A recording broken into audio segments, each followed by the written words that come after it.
ಧಾರವಾಡದಲ್ಲಿ ಒಳ ಮೀಸಲಾತಿ ಜಾರಿಗೆ ಆಗ್ರಹಿಸಿ ಪ್ರತಿಭಟನೆಯನ್ನು ನಡೆಸಲಾಯಿತು. ರಾಜ್ಯ ಸರ್ಕಾರದ ಮಾದಿಗ ವಿರೋಧಿ ನೀತಿಯನ್ನ ಖಂಡಿಸಿ ನಗರದ ಅಂಬೇಡ್ಕರ್ ಪುತ್ಥಳಿಯ ಬಳಿ ಪರಿಶಿಷ್ಟ ಜಾತಿ ಒಳ ಮೀಸಲಾತಿ ಹೋರಾಟ ಸಮಿತಿಯಿಂದ ಪ್ರತಿಭಟನೆಯನ್ನು ನಡೆಸಲಾಯಿತು. ಸುಪ್ರೀಂ ಕೋರ್ಟ್ ಆದೇಶವನ್ನ ನೀಡಿ 1 ವರ್ಷ ಕಳೆದರೂ ಕೂಡ ಇನ್ನು ರಾಜ್ಯ ಸರ್ಕಾರ ಅದನ್ನ ಆದೇಶಿಸಿಲ್ಲ ಅಂತ ಪ್ರತಿಭಟನೆಯಲ್ಲಿ ತೀವ್ರ ಆಕ್ರೋಶವನ್ನ ಹೊರಗಾಕಿದ್ರು. ಇನ್ನು ಕೇಶ ಮಂಡನೆಗೊಳಿಸಿ ಪ್ರತಿಭಟಿಸಿದ್ದ ಹೋರಾಟಗಾರರು ಬಳಿಕ ತಲೆ ಕೂದಲು ಸಿಎಂಗೆ ರವಾನಿಸಲು ಯತ್ನಿಸಿದ್ರು. ಈ ವೇಳೆ 100ಕ್ಕೂ ಹೆಚ್ಚು ಪ್ರತಿಭಟನಾಕಾರರನ್ನ ಪೊಲೀಸರು ತಡೆ ಹಿಡಿದ್ರು. ಈ ವೇಳೆ ಪೊಲೀಸರು ಮತ್ತು ಹೋರಾಟಗಾರರ ನಡುವೆ ತೀವ್ರ ವಾಗ್ವಾದ ಕೂಡ ಶುರುವಾಗಿತ್ತು.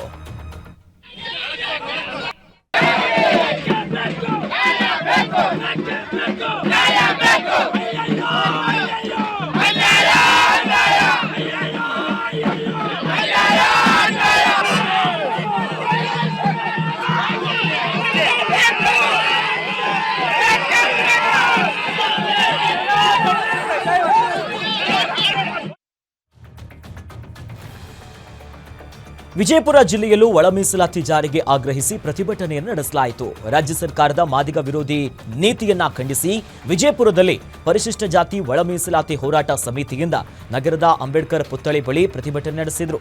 ಇನ್ನು ಪುತ್ಥಳಿ ಬಳಿ ಅಂಗಿಯನ್ನ ಕಳಚಿ ಜಿಲ್ಲಾಧಿಕಾರಿ ಕಚೇರಿವರೆಗೂ ಪಾದಯಾತ್ರೆಯ ಮೂಲಕ ಸರ್ಕಾರದ ವಿರುದ್ಧ ತೀವ್ರ ಆಕ್ರೋಶವನ್ನ ಹೊರಹಾಕಿದ್ರು.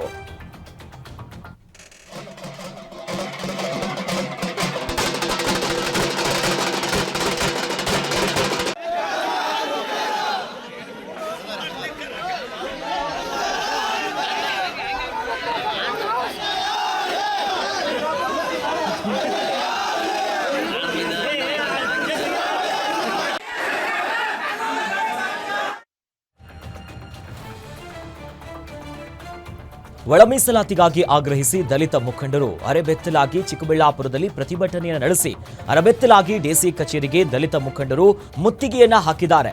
ಈ ವೇಳೆ ದಲಿತರು ಮತ್ತು ಪೊಲೀಸರ ನಡುವೆ ಮಾತಿನ ಚಕಮಕಿ ನಡೆದಿದೆ. ಡಿಸಿ ಕಚೇರಿಯ ಮುಂಭಾಗ ರಾಷ್ಟ್ರೀಯ ಹೆದ್ದಾರಿಯನ್ನು ತಡೆದು ದಲಿತ ಪರ ಸಂಘಟನೆಗಳು ಪ್ರತಿಭಟನೆಯನ್ನು ನಡೆಸಿದರು. ಸುಪ್ರೀಂ ಕೋರ್ಟ್ ಕೊಟ್ಟಂತ ತೀರ್ಪನ್ನ ಕಾಂಗ್ರೆಸ್ ಸರ್ಕಾರ ಗೌರವಿಸುತ್ತಿಲ್ಲ ಅಂತ ಸಿಎಂ ಸಿದ್ದರಾಮಯ್ಯ ವಿರುದ್ಧ ಧಿಕ್ಕಾರವನ್ನ ಕೂಗಿ ತಮ್ಮ ಆಕ್ರೋಶವನ್ನ ಹೊರಗಾಕಿದ್ದಾರೆ.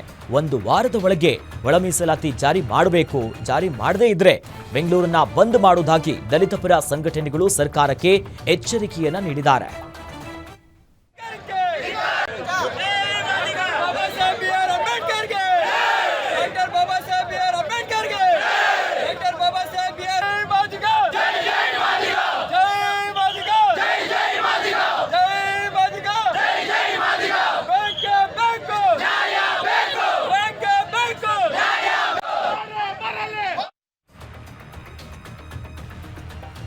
ಕೋಲಾರದಲ್ಲೂ ಒಳ ಮೀಸಲಾತಿಗಾಗಿ ಆಗ್ರಹಿಸಿ ಮಾದಿಗ ದಂಡೋರ ವತಿಯಿಂದ ಪ್ರತಿಭಟನೆಯನ್ನು ನಡೆಸಲಾಗಿದೆ.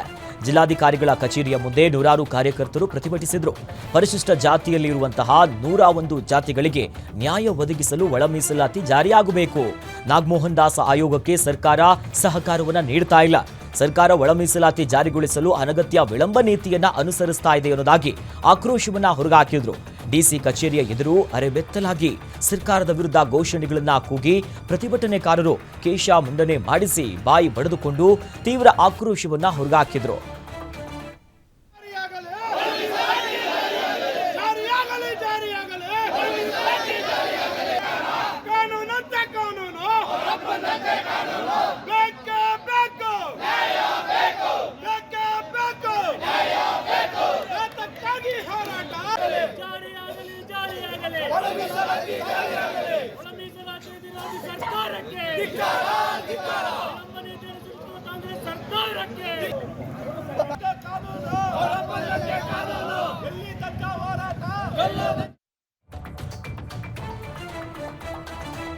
ಒಳ ಮೀಸಲಾತಿ ಜಾರಿಗೊಳಿಸಿದ ಸರ್ಕಾರದ ವಿರುದ್ಧ ಬೀದರ್ನಲ್ಲಿ ಪ್ರತಿಭಟನೆಯನ್ನು ನಡೆಸಲಾಗಿದೆ. ಮಾದಿಗ ಒಕ್ಕೂಟದಿಂದ ನಗರದ ಅಂಬೇಡ್ಕರ್ ವೃತ್ತದಿಂದ ಜಿಲ್ಲಾಧಿಕಾರಿಯವರ ಕಚೇರಿಯವರೆಗೆ ಅರೆಬೆತ್ತಲೆಯಾಗಿ ಪ್ರತಿಭಟನೆ ನಡೆಸಿ ಕೇಶ ಮುಂಡನ ಮಾಡಿಕೊಂಡು ವಿಭಿನ್ನ ಹೋರಾಟಕ್ಕೆ ಮುಂದಾಗಿದ್ದರು. ಒಳ ಮೀಸಲಾತಿ ಜಾರಿಯಾಗದೇ ಇದ್ರೆ ಪ್ರಾಣವನ್ನೇ ಕೊಡ್ತೀವಿ ಎನ್ನುವುದಾಗಿ ಮಾನವ ಸರಪಳಿಯನ್ನ ನಿರ್ಮಿಸಿ ಸರ್ಕಾರದ ವಿರುದ್ಧ ಧಿಕ್ಕಾರವನ್ನ ಕೂಗಿ ತಮ್ಮ ಆಕ್ರೋಶವನ್ನ ಹೊರಗಾಕಿದ್ದಾರೆ. ಡೊಳ್ಳು ಹಲಗೆಯನ್ನ ಬಾರಿಸಿ ಸಿಎಂ ಹಾಗೂ ಸರ್ಕಾರಕ್ಕೆ ಎಚ್ಚರಿಕೆಯ ಕರೆಯನ್ನ ಕೊಟ್ಟಿದ್ದಾರೆ.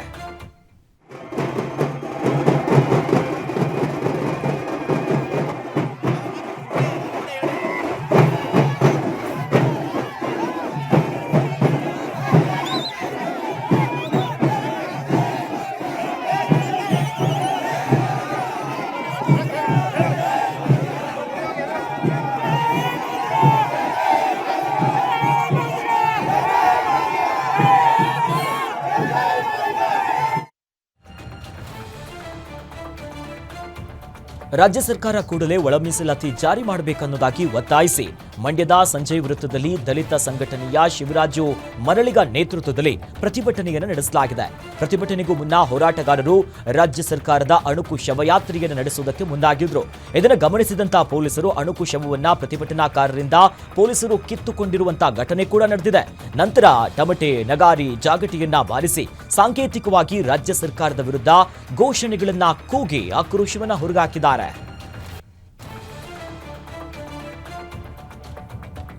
ಅಂಕೋಲದ ಮಾರ್ಕಲ ರಸ್ತೆಯು ಗುಂಡಿಗಳ ತಾಣವಾಗಿದೆ. ಸಾರ್ವಜನಿಕರು ರಸ್ತೆ ತೆರಿಗೆ ಕಟ್ಟಿದ್ರೂ ಕೂಡ ಹೊಂಡಗಳಲ್ಲಿ ಬಿದ್ದು ಆಸ್ಪತ್ರೆಗೆ ಸೇರಬೇಕಾಗಿರುವಂತಹ ಪರಿಸ್ಥಿತಿ ಎದುರಾಗಿದೆ.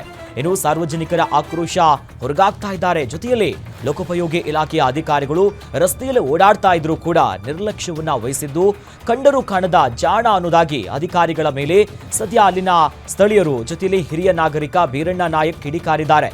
ಜನಸಾಮಾನ್ಯರ ಸಮಾಜ ಕಲ್ಯಾಣ ಕೇಂದ್ರದಿಂದ ಜಿಲ್ಲಾ ಕಾನೂನು ಸೇವಾ ಪ್ರಾಧಿಕಾರಕ್ಕೆ ದೂರು ನೀಡಿದ್ದು ಸಂಬಂಧಪಟ್ಟಂತಹ ಅಧಿಕಾರಿಗಳು ತಕ್ಷಣ ರಸ್ತೆ ದುರಸ್ತಿಯನ್ನ ಕೈಗೊಳ್ಳಬೇಕು ಅನ್ನೋದಾಗಿ ಸದ್ಯ ಅಲ್ಲಿ ಒತ್ತಾಯಿಸಿದ್ದಾರೆ. ಸಮಾಜ ಕಲ್ಯಾಣ ಕೇಂದ್ರದ ಅಧ್ಯಕ್ಷ ಆಗ್ನೇಲ್ ರೋಡ್ರಿಗಲ್ಸ್ ಅವರ ನೇತೃತ್ವದಲ್ಲಿ ಮನವಿಯನ್ನ ಸಲ್ಲಿಸಿದ್ದಾರೆ. ರಸ್ತೆ ತೆರಿಗೆ ಕಟ್ಟಿದ್ರೂ ಕೂಡ ನಮಗೆ ಈ ಸಮಸ್ಯೆ ತಪ್ತಾ ಇಲ್ಲ ಅಂತ ಹಿಡಿಶಾಪ ಹಾಕ್ತಿದ್ದಾರೆ ಗ್ರಾಮಸ್ಥರು. ನೀರಿನ ಟ್ಯಾಂಕ್ನಲ್ಲಿ ತಲೆ ಸುತ್ತಿ ಬಿದ್ದು ವಾಟರ್ ಮ್ಯಾನ್ ದಾರುಣವಾಗಿ ಸಾವನ್ನಪ್ಪಿದ್ದಾರೆ. ಬೀದರ್ ಜಿಲ್ಲೆಯ ಬಸವ ಕಲ್ಯಾಣ ತಾಲೂಕಿನ ದನ್ನೂರ್ನ ಕೆವಾಡಿಯಲ್ಲಿ ಈ ಘಟನೆ ಸಂಭವಿಸಿದೆ. ಇನ್ನು ದನ್ನೂರ್ನ ಗ್ರಾಮ ಪಂಚಾಯತಿನ ವಾಟರ್ ಮ್ಯಾನ್ 50 ವರ್ಷದ ಸಂಜೀವ್ ಕುಮಾರ್ ನೀರಿನ ಟ್ಯಾಂಕಿಗೆ ಬಿದ್ದು ಸಾವನ್ನಪ್ಪಿದ್ದಾರೆ. ಇಂದು ಬೆಳಿಗ್ಗೆ 7:30 ಸುಮಾರಿಗೆ ನೀರಿನ ಮೋಟಾರ್ ಅನ್ನ ಆನ್ ಮಾಡಿ ಸಂಜಯ್ ಕುಮಾರ್ ಟ್ಯಾಂಕರ್ ಅನ್ನ ಇದನ್ನ ಹತ್ತಿದ್ರು. ಇನ್ನು ಮೋಟಾರ್ನಿಂದ ನೀರು ಸಪ್ಲೈ ಆಗ್ತಿರುವುದನ್ನ ಪರಿಶೀಲಿಸುತ್ತಿರುವಂತಹ ಹೊತ್ತಿನಲ್ಲಿ ಸಂಜೀವ್ ಕುಮಾರ್ ಅವರು ತಲೆ ಸುತ್ತಿ ಟ್ಯಾಂಕ್ ಒಳಗೆ ಬಿದ್ದಿದ್ದಾರೆ. ಬಸವ ಕಲ್ಯಾಣ ಗ್ರಾಮೀಣ ಪೊಲೀಸ್ ಠಾಣೆಯಲ್ಲಿ ಪ್ರಕರಣ ದಾಖಲಾಗಿದೆ.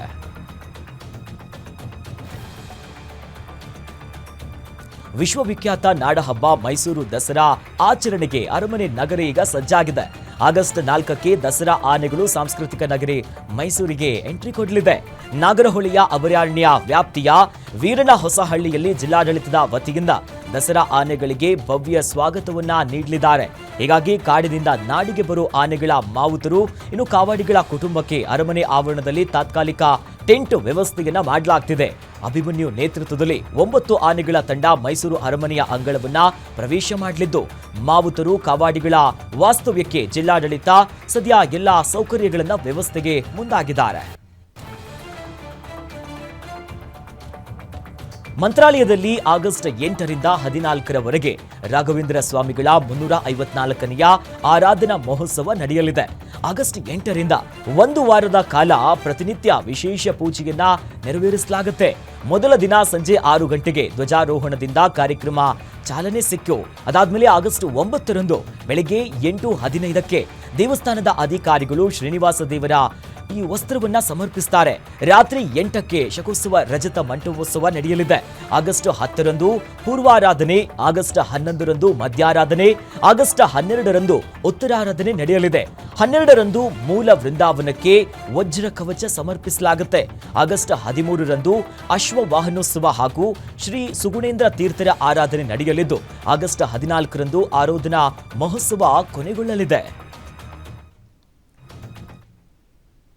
ಇಷ್ಟೊತ್ತು ನೀವು ನೋಡಿದ್ದು ಗ್ಯಾರಂಟಿ ನ್ಯೂಸ್, ಸುದ್ದಿ ಖಚಿತ, ನ್ಯಾಯ ನಿಶ್ಚಿತ.